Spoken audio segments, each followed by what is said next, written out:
रहमान रहीम। दोस्तों, इस वीडियो में हम मूविंग बाउंड्री वर्क या पीडीबी वर्क के बारे में बात करेंगे। तो दोस्तों, किसी भी टॉपिक को समझने के लिए सबसे आसान तरीका ये होता है कि आप उसका जो टॉपिक का आर्टिकल का जो नाम है उसकी थोड़ी सर्जरी कर लिया करें। यहाँ पे ये है मिसाल के तौर पर मूविंग बाउंड्री वर्क, तो मैं इसको दरमियान में तोड़ देता हूँ। दो हिस्से बन गए दोस्तों, मूविंग बाउंड्री और वर्क। यानी ये एक ऐसा वर्क है जो मूविंग बाउंड्री से रिलेटेड है। मैं आपको ये चीज़ यहाँ से इस तरह क्लियर करता हूँ दोस्तों कि यहाँ मेरे पास एक पिस्टन सिलेंडर डिवाइस है।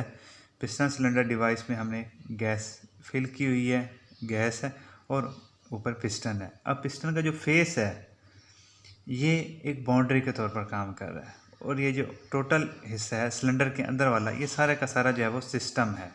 और इस सिस्टम की जो बाउंड्री है वो ये पिस्टन का फेस है, क्योंकि ये सिलेंडर की दीवार तो मूव नहीं करेगी, मूव तो सिर्फ पिस्टन ने ऊपर और नीचे करना है।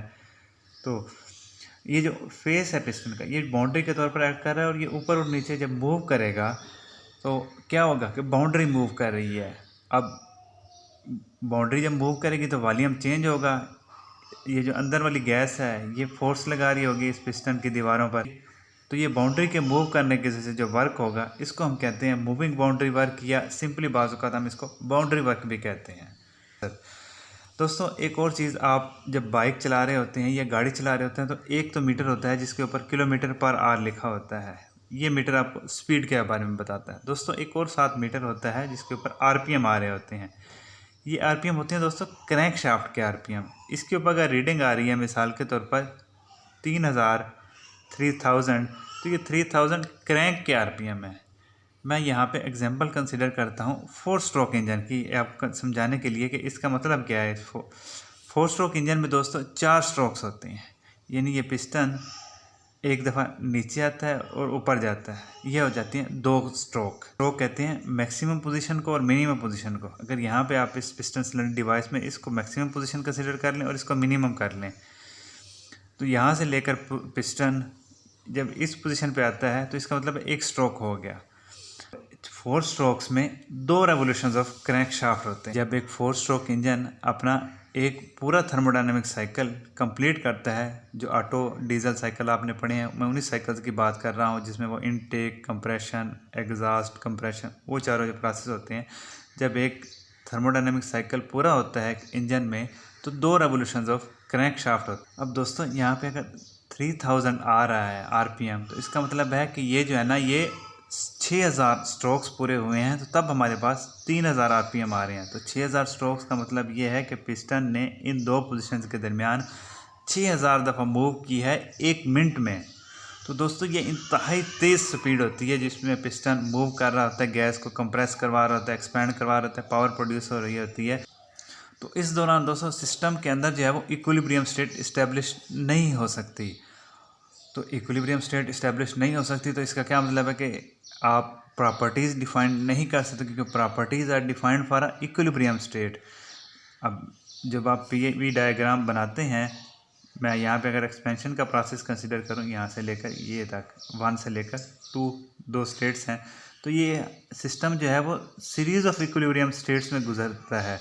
अब यहाँ पर जब पिस्टन इतनी तेज़ी से मूव कर रहा है कि इक्विलिब्रियम स्टेट इस्टेब्लिश ही नहीं हो रही, तो हम इस तरीके से इस ग्राफ को ड्रा कर इस तरीके से पीवी डायग्राम बनाकर और ये कर्व ड्रा करके वर्क नहीं फाइंड आउट कर सकते।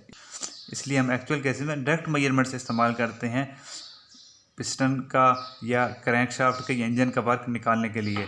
वो हम ऐसे करते हैं कि क्रैंक शाफ्ट के साथ हमने एक डिवाइस लगाया होता है जिसको हम टैकोमीटर कहते हैं। वो क्रैंक शाफ्ट के आरपीएम बता रहा होता है, वहाँ से जो है ना वो हम कैलकुलेट कर लिया करते हैं। तो अब दोस्तों, इसका मतलब है कि इंजन में या कंप्रेसर में जिसमें पिस्टन सिलेंडर डिवाइस ही होते हैं, वहाँ जाके थर्मोडायनामिक्स फेल हो गई है? नहीं दोस्तों, ऐसी बात नहीं है। ये थर्मो इतने भी नालायक कमज़ोर नहीं है। तो जब हम दोस्तों इस तरह की सिचुएशन में फंसते हैं प्रैक्टिकल में कि जब हमारे पास थ्योरी हमारी मदद नहीं कर रही होती, तो हम करते ये हैं कि हम सिंप्लीफिकेशंस कर ले होते हैं। हम इस प्रिंसिपल पे चलते हैं, to have some solution is better than no solution.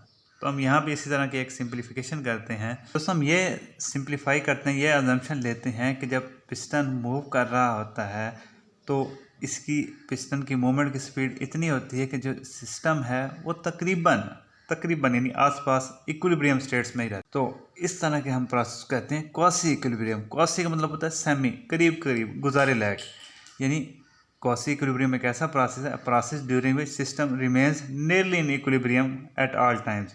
और ये सिंप्लीफिकेशन लेते हुए हम एक्चुअल इंजन्स का, एक्चुअल कंप्रेसर्स का एनालिसिस करते हैं, तो हमें तकरीबन क्लोज रिजल्ट्स ही मिलते हैं जो ट्रू पिक्चर को रिप्रेजेंट करते हैं। इन क्वासी इक्विलिब्रियम प्रोसेसेस का फ़ायदा क्या होता है दोस्तों, ये थोड़ा सा टॉपिक जो है वो इंट्रॉपी से रिलेटेड है। इसकी डिटेल्स डिस्कशन तो हम इंट्रॉपी वाले चैप्टर में ही जाके करेंगे। यहाँ पे दोस्तों मैं उसका एक रिजल्ट आपको बता देता हूँ। जब क्वासी इक्विलिब्रियम प्रोसेस हो रहा होता है तो जो वर्क प्रोड्यूसिंग डिवाइसेज हैं, मिसाल के तौर पर इंजन है, टरबाइन है, ये मैक्सिमम आउटपुट वर्क देते हैं। और जो वर्क कंज्यूमिंग डिवाइसेज हैं जैसे पंप हो गया, फ़ैन हो गया, कंप्रेसर हो गया, हमें इन्हें मिनिमम वर्क देना पड़ता है जब क्वासी इक्विलिब्रियम प्रोसेस हो रहा हो। तो दोस्तों अब हमने इन क्वासी इक्विलिब्रियम प्रोसेस को अप्लाई करना है एक्चुअल कंप्रेसर, एक्चुअल इंजन्स के ऊपर। तो हम क्या बाउंड्री वर्क होगा वो निकालने की कोशिश करते हैं। दोस्तों मेरे पास वही पिस्टन सिलेंडर डिवाइस ही है। ये दोस्तों पिस्टन की इनिशियल पोजीशन है। पिस्टन यहाँ पे ओरिजिनली यहाँ पे था, ये DS थोड़ा सा डिस्टेंस मूव करके ये ऊपर चला गया, ये वाला। ये दोस्तों पिस्टन का एरिया है, क्रॉस सेक्शन जिसको हम A कह रहे हैं। और जो गैस इसके ऊपर फोर्स लगा रही है ऊपर की तरफ, उसको मैं F से शो करता हूँ।